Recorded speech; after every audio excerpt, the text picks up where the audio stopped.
Welcome welcome welcome. स्वागत है आपका एक और नई वीडियो में। एक वीडियो बनाई थी मैंने, वो पूरी वीडियो बेकार हो गई। 23 मिनट की, अच्छा कंटेंट था, पूरा ब्लर हो गया। शुरुआत में मैंने मोबाइल पे फोकस कर दिया था, इसलिए उसने पूरा ही फोकस एंड तक वो ही रखा।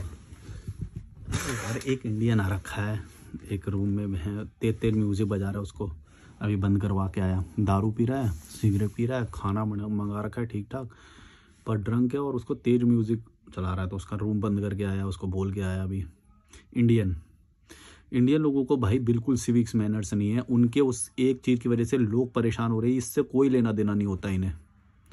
सच बता रहा हूँ, मैंने अपना रूम लॉक कर रखा है, उसका बंद करके आया, फिर भी आवाज़ कम कराई, फिर भी अभी तक आ रही है मुझे। जब मैं वीडियो नहीं बना रहा था तब मैं भी इंजॉय कर रहा था, लेकिन मैं यही तो कह रहा हूँ, सिविक सेंस का मतलब क्या होता है कि कब तुम्हारी वजह से कोई परेशान हो रहा है, तुम्हें कैसे पता लगेगा। वो बोल के आ रहा है, मतलब मैं बोल के आया तो भी उसको मेरे से ही उल्टा सवाल कर रहा है, कब सोते हो आप। मैंने बोला मैं वीडियो बना रहा हूँ, मेरे को वीडियो बनानी है।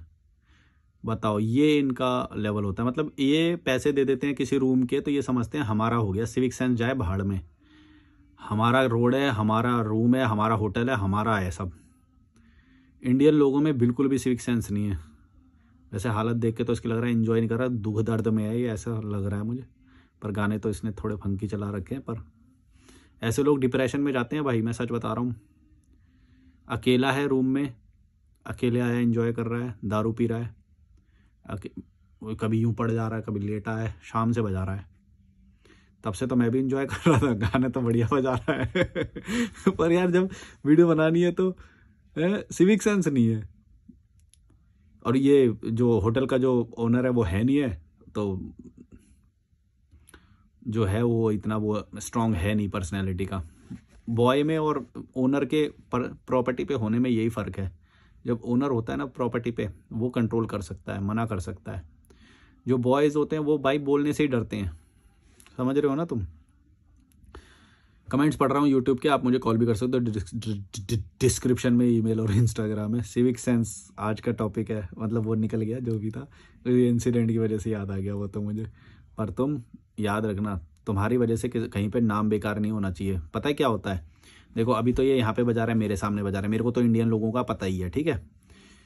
लेकिन क्या होता है कि जब हम नहीं टोकते तो फिर ये विदेशी लोगों के सामने भी हमारी इज्जत का पतीला करते हैं। समझ रहे हो। तुम्हें आ रही होगी हल्की हल्की बात, और बॉलीवुड का वैसे भी कॉपीराइट आ जाता है। चलो मैं लगातार बोलना पड़ेगा अब मुझे। यार मैं यही सोचता हूँ कभी कभी, देखो मेरे पास इतनी भी लग्जरी नहीं है कि मैं अपना एक अच्छी जगह पे रूम ले लूँ जहाँ पे ओनर हो। देखो तुम्हें एक बता देता हूँ, तुम्हें कभी भी प्रॉपर्टी जांचनी हो ना, हमेशा ये देखना कुछ जो उसका ओनर है वो कितना पावरफुल है। जब ओनर पावरफुल होता है ना तो वो कंट्रोल कर सकता है। अगर ओनर ही प्रॉपर्टी पे नहीं है तो, और हाँ इंडियन लोग ना आते हों, ये भी एक चीज़ जांच सकते हो कि इंडियन टूरिस्ट कितने रुके हुए हैं इस होटल में। जहाँ पे इंडियन रुके हुए होंगे वहाँ से भाग लेना, इंडियन को अवॉइड करना भाई। और मैंने ये विदेशी लोगों तक से सुना हुआ है, वो खुद ये बातें बोलते हैं। जो फॉरेनर्स होते हैं ना वो यही बोलते हैं, I want to stay at a property where Indians doesn't come, there are no Indians around.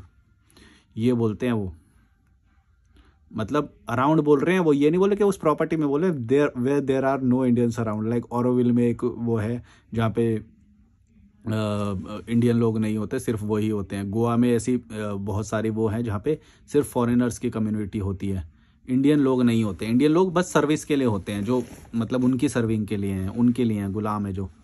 तुम समझ गए ना। वो टूरिस्ट, यार इंडियन लोगों में सिविक सेंस नहीं है। ये बोलते हैं हमने ये पढ़ लिया, हमने वो पढ़ लिया, सिविक सेंस आया नहीं तुम्हारा, क्या पढ़ाई का फायदा है?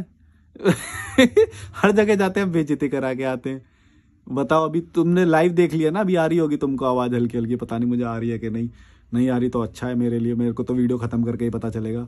मुझे तो ना वीडियो दिखता ना सुनाई देता, बस सब आउटपुट देखता हूँ बाद में, इसीलिए एक वीडियो अभी मेरा 23 मिनट का पूरा ब्लर गया। चलो शुरू करते हैं। राहुल बोरा 23 बोल रहे हैं, when I am alone I like to sketch, should I show you listening logic Malik. देखो इससे ना, मैं इसमें मेरे को कुछ बताने वाली बात नहीं है ना, मैंने बस ऐसे ही बताया। देखो एक बात बताऊं, कुछ हॉबीज ना ऐसी होती हैं जो तुम्हारी पर्सनैलिटी में ना एक्स्ट्रा डेवलपमेंट नहीं करती हैं। कुछ होती हैं जो एक्स्ट्रा डेवलपमेंट करती हैं। जैसे ये क्या करेगी, स्केच, कॉइन कलेक्शन। मैं ना कॉइन कलेक्ट करता हूँ, मैं ना सारे देशों की करेंसी कलेक्ट करता हूँ, ये करता हूँ। ये छोटे मोटे ये जो ये बस तुमको पता नहीं, मेरे को नहीं समझ, लेकिन ये तुम्हारी पर्सनैलिटी में कोई इंप्रूवमेंट नहीं करते, तुम समझ रहे हो। अब जैसे ये स्केच आर्टिस्ट है, अब स्केच आर्टिस्ट होने के लिए तुमको बहुत बड़ा स्केच आर्टिस्ट होना पड़ेगा, वरना तुम जो भी दिन के 2 घंटे 1 घंटे जो भी स्केच कर रहे हो ना, वो सिर्फ मन की शांति के लिए तुमको अच्छा लगेगा बस, या 2-4 से रिकॉग्निशन मात्र रहोगे। देखो देखो मैंने ये बनाया, जो बहुत अच्छा नहीं बन जाता कभी कभी स्केच, उसको सब जगह दिखाएंगे, डीपी पे लगाएंगे, इंस्टाग्राम पे डालेंगे और दिखाएंगे कि, और तारीफ की एक्सपेक्टेशन रखेंगे। तो मैं ये बोल रहा हूँ कि हमको हॉबीज ऐसी रखनी चाहिए जो हमारे टाइम को तो पास करे ही, साथ में एक्स्ट्रा क्या करे कि फिटनेस डेवलप करे, या तो हमारी पर्सनैलिटी को डेवलपमेंट करे। इस तरह की अगर हॉबी रहेगी ना, तो उसके मल्टीपल बेनिफिट्स होंगे। ये मेरे को समझ में नहीं आती स्केच वाली, कॉइन कलेक्शन करते हैं हम, कॉइन कलेक्शन है पता नहीं, और पता नहीं मैग्नेट कलेक्शन, कोई होगा मैग्नेट कलेक्ट करते हैं हम। तो भाई ये तुम्हारी पर्सनैलिटी मुझे हंसी आ जाती है कभी कभी, मतलब ये उतना नहीं है। देखो मैं, कई लोग इसका बुरा मान सकते हैं क्योंकि वो खुद भी कलेक्ट करते हैं कॉइन नोट, हर देश की करेंसी रखता हूं मैं। तो भाई ये तुम्हारी पर्सनैलिटी में एक्स्ट्रा डेवलपमेंट नहीं कर रहे, तुम समझ रहे हो। जैसे मैं क्या बोलता हूं कि ट्रैवल करो, इंटरनेशनल ट्रैवल करो, ट्रैकिंग करो, स्विमिंग कर लो, जिम कर लो, है ये फुटबॉल खेल लो, है ना। ये तुम्हारे पर्सनैलिटी में तुम्हारा टाइम का तो पास करेंगी, साथ में तुम्हारी बॉडी को इंप्रूव करेंगी, तुम्हारे जो मानसिक जो एक विद्रोह करने की वो जो होती है ना, वो उससे ऊपर जाओगे तुम। विद्रोह मतलब कभी कभी ऐसा होता है हमारे सामने ना, हमसे ज्यादा पावरफुल इंसान खड़ा होता है, तो उसको हरा के ही वो कॉन्फिडेंस आ सकता है तुम्हारे अंदर कि तुम और बेटर हो सकते हो। तो वो जब फुटबॉल में तुम, या कुश्ती या दंगल में जब तुम किसी को हराते हो, तब वो कॉन्फिडेंस आता है तुम्हारे अंदर। वो अल्फा बनने की जर्नी होती है। अल्फा तो पर्सनैलिटी तो शुरू से ही होता है, लेकिन और स्ट्रांग, बहुत स्ट्रांग, वो जो ऊपर पहुंचते रहते हैं एक एक सीढ़ी, उसमें ये वाली हॉबीज तुम्हारा बहुत ज्यादा साथ देती हैं कि तुम मसल बिल्डिंग करो, जिम करो, है ना। योगा भी ठीक है, और ट्रैकिंग, ये वाली जो हॉबीज है ना भाई, ये तुमको एक्स्ट्रा कुछ देती हैं। ये वाली मेरे को समझ में नहीं आती। मेरे को स्केच पसंद है, पेंटिंग पसंद है भाई, तुम्हें तारीफ भी मिल जाएगी, तुम्हारा मन भी शांत होगा। कुछ बेनिफिट जो है मैं एक्चुअल में बता रहा हूँ भाई। ये मत बोलना कि मेरे को तू कौन होता है जज करने वाला, कि मेरा अपना दिमाग है, मैं उससे बस अपना जज करके बता रहा हूँ तुम्हें, ठीक है। तुम्हें मानना नहीं मानना वो डिसएग्रीमेंट के लिए तुम ओपन है, डिसएग्रीमेंट कर सकते हो तुम। मेरे को डिसएग्रीमेंट से फर्क नहीं पड़ता, पर तुम ये समझो तुम्हें भी एक्सेप्ट करनी चाहिए कि हर चीज के ना कुछ बेनिफिट, कुछ नेगेटिव लिमिटेशंस भी होते हैं। तो मैं इसके वो लिमिटेशंस बता रहा हूँ कि यार ये लिमिटेशन है इसकी। अगर तुम्हारे को अगर कुछ ऐसा हॉबी हो जो भविष्य में शायद वो तुम्हारा प्रोफेशन भी बन सके, तब तो ठीक है। अदरवाइज बस स्केच करे जा रहे हैं ये मेरे को नहीं, ये वाली नहीं समझ में आती मेरे को स्केच वाला। मतलब मैं सोचता हूँ यार क्यों, मतलब मेरे को भी था एक टाइम पे, मैं भी, लेकिन मेरे को एक बात पता चली भाई, पैसे तो कोई दे ही नहीं रहा ना। ऐसी मतलब कोई होता है हम ना कविता करते हैं, हम कविता है, मैं पोएट हूं, और होता है छोटा मोटा, और पूरी जिंदगी काम करता रहता है उसके लिए, पोएट, शायर है, रैप। मैं ये नहीं बोलता कि ये गलत है, ये सही है, तुम्हारे लिए मन को मजा आ रहा है, लेकिन यार जिंदगी में ना और भी जो इंपॉर्टेंट चीजें हैं ना, उसके लिए तुमको मल्टीपल बेनिफिट्स वाली चीजें करनी पड़ेंगी, तब तुम्हारा ज्यादा ग्रोथ होगा, जल्दी ग्रोथ होगा। हमारे पास 300-400 साल नहीं है, तुम समझो। हमें जल्दी जल्दी करना पड़ेगा, ऐसी चीजों को साथ में रखना पड़ेगा जो मल्टीपल बेनिफिट्स करें हमें। अब तुम स्केच कर रहे हो और खाना खा रहे हो कुछ और, तो हो सकता है तुम्हारे को दिल की कार्डियो बीमारी हो जाए, उसके लिए अलग से फिर मेडिसिन करोगे। तो इससे अच्छा है कि स्केच की जगह अगर हम फुटबॉल या फिर फिजिकल एक्टिविटी वाला कोई स्पोर्ट्स अपना लें, या वॉक करने जाएं, हैं लेक किनारे कहीं, या रनिंग करें, हैं जॉगिंग करें, अच्छे जूते खरीदो, ये जो फिजिकल में भी कुछ ऐड करे, और तुमको एक विद्रोही, मतलब कैसे बताऊं, वॉरियर होने का जो एक फील दे, हारो जिसमें तुम, जीतो जिसमें तुम। ये मेरे को ना सिंप वाली हॉबीज लगती हैं कुछ कुछ। ये कॉइन कलेक्ट करते हैं, ये मतलब सिंप हॉबी नहीं है ये तुम्हारे बिहेवियर को 4 लोगों को तुम बिना पूछे ही बताओगे। मेरे ना कॉइन कलेक्ट करने की है, मेरे पास ना 22 देशों के कॉइन है, मेरे पास इस साल का कॉइन है, ये देखो है। जबरदस्ती दिखाते हैं ये लोग। ये एक ऐसी हॉबी है जो इनकी पर्सनैलिटी में कोई ग्रोथ तो कर नहीं रही होती, तो ये ना जबरदस्ती दिखा रहे होते हैं ये सब चीज। मैंने ये नोटिस करा है कई बार, इसलिए मैं बता रहा हूं, तुमने भी नोटिस करा होगा। ये स्केच वाले होते हैं, ये ना जबरदस्ती दिखा रहे होते हैं। क्यों? क्योंकि पता है कि पर्सनैलिटी में तो कोई ग्रोथ करा ही नहीं इसने, तुम समझ रहे हो। तुम बोल रहे हो यार ये पॉइंट कैसे कैसे बोलता है। मैं खुद सोचता हूँ कभी कभी जब मैं ये देखता हूँ ना कमेंट, कभी कभी मैं सोचता हूँ यार इसके अंदर है तो बड़ी लर्निंग वाली चीज, अगर मैं ये बताऊँ। पर हमारे यहाँ पे पता है एक और वो है कि ना सब चीजों को अच्छा बोलो, कि भाई किसी को बुरा क्यों बोलना है, किसी को बुरा क्यों बोलना है। भाई बुराई मेरे को नजर आ रही है तो मैं बोल रहा हूँ, तुम्हें नहीं नजर आ रही तो तुम बोलो। मैं, तुमको बोलने का हक है, मेरे को बोलने का हक है, हम दोनों को डिसएग्रीमेंट करने का हक है। तुम में डिसएग्रीमेंट करो। मैं नहीं बोल रहा कि मैं हमेशा सही हूं, तुम्हारी नजर से मैं गलत हो सकता हूं, इसमें क्या है। पर पॉजिटिव पॉइंट पकड़ोगे तो जीवन ज्यादा आसान होगा, तुम्हारा जीवन ज्यादा सरल होगा, वॉरियर बनने की राह आसान हो जाएगी तुम्हारी। वॉरियर तो तुम्हें बनना ही पड़ेगा भाई, याद रखना। तुम्हें डिसएग्रीमेंट्स झेलने पड़ेंगे, तुम्हें अल्फा से हारना पड़ेगा। अल्फा को हराने की जर्नी तभी शुरू होगी, तुम्हें बुरा लगेगा, तुम्हें बहुत बुरा लगेगा हार के। चेस भी बहुत अच्छा है, चेस भी खेल सकते हो, इसमें काफ़ी लर्निंग्स होती है चेस में भी। फुटबॉल खेल सकते हो। ऐसी चीज़ें जो तुम्हारे को एक नए आयाम दे सोचने के लिए, या फिजिकल रूप से तुम्हें ठीक करे, है ना, या फिर वो फ्यूचर में तुम्हारी हॉबी ही प्रोफेशन बन सके। इस तरह के ये 3-4 क्राइटेरिया होते हैं जो अच्छी हॉबी अगर तुम्हें एक सिलेक्ट करनी है तो तुम समझोगे। अगर तुम भी कमेंट करके बताना कि तुम्हारी कौन सी हॉबी है और उसने तुम्हारे जीवन में कैसे उसको परिवर्तन किया। जैसे मेरी क्या थी, मैं ट्रैवल व्लॉग्स बहुत देखता था और आज मेरा वही प्रोफेशन भी है। सोचो, ट्रैवल व्लॉग्स और क्यूरोसिटी, ये दोनों मेरे वो थे। तो क्यूरोसिटी की वजह से जो मेरे को नॉलेज गेन हुई, उसी का मैं आज ज्ञान दे के पैसे कमा रहा हूँ। और ट्रैवल करने की जो देखता था मैं, ट्रैवल व्लॉग्स नहीं होते थे उस वक्त, ट्रैवल शो हुआ करते थे, सैटेलाइट चैनल्स हुआ करते थे उस वक्त। तो Apollo highway on my plate आता था एक, अपोलो स्पॉन्सर्ड होता था वो। तो उसमें रॉकी एंड मयूर का आता था वो। अब उन्होंने भी अपना शायद कोई यूट्यूब चैनल खोल लिया है, तो वो दोनों अब उस पर करते हैं। और वो वाले शो बंद हो गए जो पहले आते थे, उनका प्रोडक्शन लेवल हाई होता था और एडिटिंग वो सब। पर अब तो ट्रैवल ब्लॉगर्स उससे ज़्यादा अच्छी एडिटिंग करते हैं और अच्छे कंटेंट बनाते हैं अब तो। मतलब मैं ये देख रहा हूँ कि जब हम शुरुआत हुई थी तो एक जर्नलिस्ट था विनोद दुआ और वो सब, मैं बचपन में बहुत देखता। मेरे क्यूरोसिटी का लेवल तुम समझ नहीं सकते, मैं हर चीज़ जानना चाहता था, हर चीज़ देखना चाहता था। और घर वाले बोलते थे क्या ये देख रहा है तू, ये वो। मैं तो खाना भी देखता था, इवन खाना, ये कैसा खाना है, हमारे यहाँ तो रोटी बनती है, मैं तो रोटी जानता था। रोटी चावल बिरयानी, हम तो ये जानते थे यार। तो वहाँ देख रहा हूँ भाई ऐसे इतना बड़ा बड़ा बर्गर बना रहे हैं, इतना ऊंचा ऊंचा बर्गर बनाते थे। अमेरिकन ट्रक होते थे उस वक्त, ट्रक कल्चर वहीं से ही आया, यहाँ पे नहीं होते थे। अब तुम देखते होगे कई बार चाइनीज ट्रक और ये सब होते हैं ना जो यहाँ पे, ये पहले वहीं का ही कॉन्सेप्ट है, क्योंकि वहाँ पे किराया और ये सब महंगे होते थे। तो ट्रक में शुरू हुआ था वो बनाने का फास्ट फूड कल्चर, जो वहीं से ही आया है। तो हमारे यहाँ पे तो संयुक्त परिवार होते थे, तो ये सब हम इमेजिन भी नहीं कर सकते थे कि ओके ऑन द गो हम वॉक करते हुए खाना खा रहे हैं। मतलब चल चल के लोग खाना खा रहे हैं, एक हाथ में बर्गर ले रखा है, एक हाथ में वो कोक टाइप का कुछ गिलास होता है, सॉफ्ट ड्रिंक, है ना। तो और वो चलते चलते ही खा रहे हैं, क्योंकि टाइम नहीं है उनके पास। तो उनका कल्चर उस तरह से डिफाइन हो रखा है। तो मैं भी देख रहा हूँ यार, ये चलते हुए खाना क्यों खा रहे हैं, हम तो यार ये कॉफ़ी चलते हुए क्यों पी रहे हैं, हम तो बैठ के कॉफ़ी पीते हैं ना। तो इस तरह का मैं सोचता था यार, ये इनका कैसा है वो, मतलब चलते चलते क्यों कॉफी पी रहा है, रुक के भी। पर उनका वही कल्चर ही ऐसा है, क्योंकि वॉक करने का भी वहां पे कल्चर है। अगर 5 किलोमीटर भी है ना, वहां पे 3 किलोमीटर 2 किलोमीटर लोग वॉक करके ऑफिस जाते हैं, और ऑन द वे वो कॉफी खरीद लेते हैं और उसको पी लेते हैं, चलते चलते पीते हैं और चलते चलते बर्गर खा लेते हैं। इस तरह का भी कल्चर है। वो डिपेंड करता है, वहाँ पे भी क्लासेस हैं, मिडिल और लग्जरी क्लासेस हैं। तो जो कार में है वो अलग है। तो वहाँ पे अफोर्ड करना थोड़ा सा मुश्किल होता है। ड्राइविंग लाइसेंस भी इजीली नहीं मिलता है वहाँ पे। तो वॉक का कल्चर है वहाँ पे। यूरोप में साइकिल का कल्चर है। तो इस तरह का ये मैं सोचता था।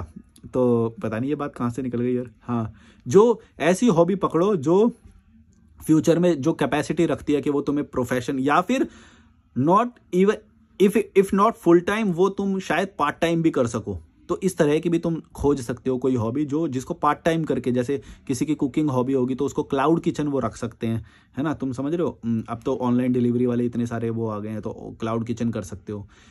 इस तरह की हॉबी होनी चाहिए। अगर तुम्हें लर्निंग में मजा आता है कुकिंग में या उसमें, तो इस तरह की होनी चाहिए। या तो उससे पैसे आए, या तो उससे बॉडी फिट होए, कुछ तो या तो फ्यूचर में तुम उसमें इतना बड़ा कुछ कर दो, या बड़ा भी नहीं तो इवन थोड़े तो पैसे आए। स्केच करने वाले मैं देखता हूँ भाई भागते रहते हैं वैलिडेशन के लिए। भाई देख लो यार, ये देखो ये मेरी डायरी है, यहाँ पे व्हाट्सएप पे लगाएंगे। भाई क्या है, तुम्हारा कोई फायदा ही नहीं हो रहा उससे। ये पोएट कविता सुनाते रहेंगे हैं, भाई देखो, तुम अगर ये बोल रहे हो ना कि हाँ देखो कोई कोई निकल भी जाता है, तो ये भी देखो कि 1 करोड़ में से एक एक बंदे का कुछ हो रहा है कमाई वमाई, तो ये भी देखो। अब ये जो क्लाउड किचन है, जो डिशेज वगैरह बनाएगा, उसमें कितने सारे, मतलब वो ज्यादा बड़े नहीं बन पाते, लेकिन थोड़े अमाउंट में पैसा तो कमाते, कुछ बेनिफिट तो हो रहा है। तुम कैलकुलेशन करो, तुम देखो तुम्हारी कितनी प्रोबेबिलिटी है कि तुम वो उन बड़े 1% वालों में आ जाओगे या नहीं आ जाओगे वो उस हॉबी से। और नहीं आ रहे तो कम से कम थोड़ा पैसा तो देना चाहिए उस हॉबी को। ये जैसे क्लाउड किचन में कुछ लोगों को केक बनाना पसंद होता है, या कोई कुकिंग करना पसंद होता है, तो वो क्लाउड किचन पे ऑर्डर पे केक बना के बेचते हैं, पेस्ट्रीज बनाते हैं। ये बेकरी प्रोडक्ट्स आजकल लोग बना बना के अपने ब्रांड्स ओपन कर लिया और वो ऑनलाइन डिलीवर कर देते हैं, डिलीवरी पार्टनर्स की मदद से कर देते हैं। तो ये क्या हुआ कि भाई तुम्हारा मजा आता है तुम्हें कुकिंग में, लेकिन साथ में तुमने उसके साथ पैसे भी खींच लिए, तो ये बेनिफिट हुआ। या कोई ऐसी हॉबी हो जिसमें भाई टाइम पास के साथ साथ तुम्हारी फिजिकल इंप्रूवमेंट भी बहुत ज़्यादा हो रही है और वॉरियर स्पिरिट भी बढ़ रही है। जैसे फुटबॉल में होता है, वॉरियर बनते हो तुम उसमें, तुम्हारे सामने से बॉल लेके जाता है वो, तुमको गुस्सा आता है, तुम्हें मज़ा आता है, तुम्हें एड्रेनलिन मिलता है। ये चीज़ होनी चाहिए, वॉरियर बनने में हेल्प करे, तुम्हारी बॉडी की फिजिक में बढ़ाने में मदद करे। इस तरह की हॉबी डेवलप करनी चाहिए। तो इसमें कुछ तुम्हें यूनिक पॉइंट लगा हो तो मेरे को बताना। और मैंने कोशिश करी है कि जो ऐसी बातें बोलूं जो रेड पिल है, मतलब कि उसमें तुम्हें बुरा लगेगा, है वो खट्टी नहीं, कड़वी गोली जो तुम्हें बेकार लगेगी सुनने में।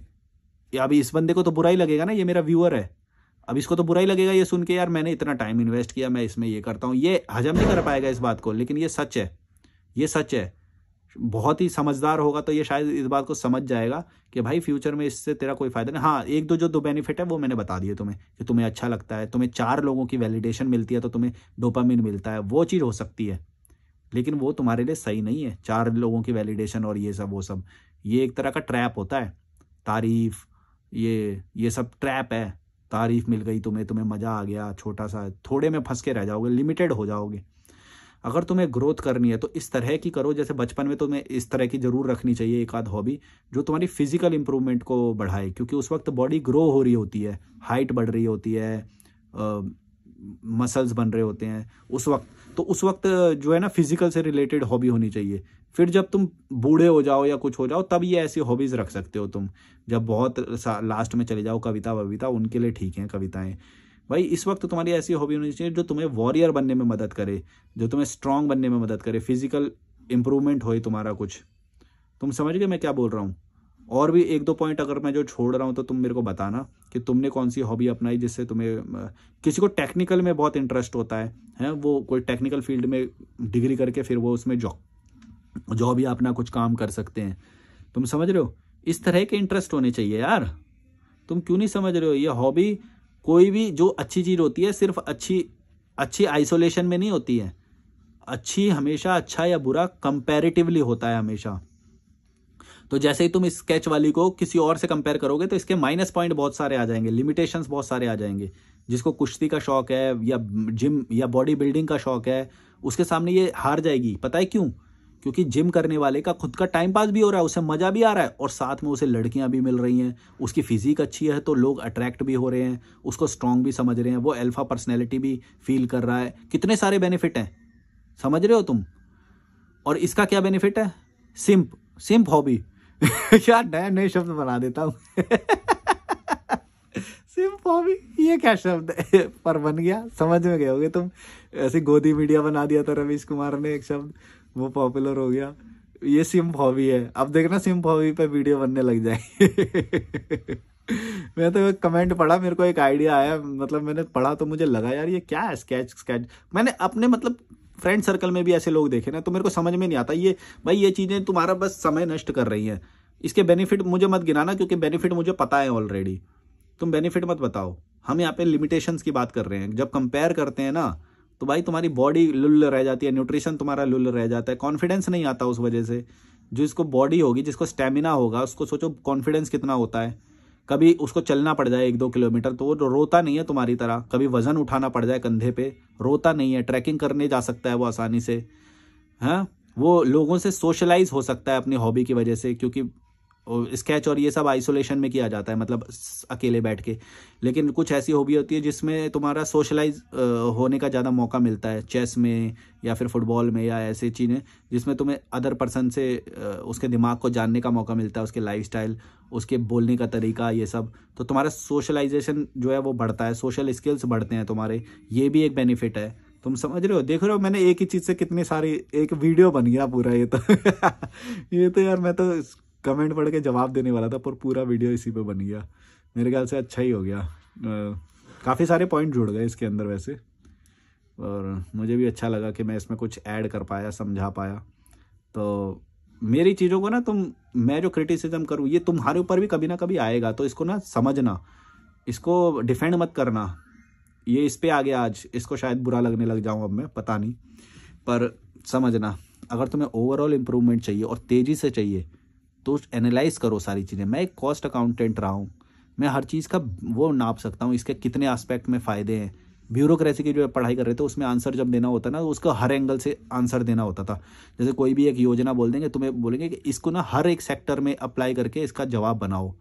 तो तुम ये मतलब एक आंसर राइटिंग का एक प्रैक्टिस होता है कि अगर तुम्हें एक योजना बता दी जाए तो क्या तुम इसके इकोनॉमिक, पॉलिटिकल या टेक्नोलॉजिकल या संस्कृति से रिलेटेड सारे उस चीज़ को टैप कर सकते हो। तुम एक ही टॉपिक को हर चीज़ से टैप कर सकते हो क्या? जैसे मैंने अभी ये हॉबी के टॉपिक को हर किसी से टैप कर दिया। ये स्किल होती है जो मैंने बोलता हूँ ना, यूपीएससी की स्टडी करनी चाहिए। जैसे मैंने अभी एक कमेंट से देखो तुम्हारे सोशलाइजेशन स्किल्स को टैप कर दिया, तुम्हारे बॉडी फिजिकल को, इसको हर सारी चीज़ टैप कर दी। ये होती है प्रैक्टिस, ये होता है लर्निंग का फ़ायदा। मैं जब भी कोई चीज़ सीखता हूँ ना भाई, उसकी साइकोलॉजी सीख लेता हूँ, उससे मेरे फ्यूचर तक में फ़ायदा होता है उससे। चलो like share subscribe, bye bye. अपनी अपनी बढ़ाई करता रहता हूँ कभी कभी बाय बाय।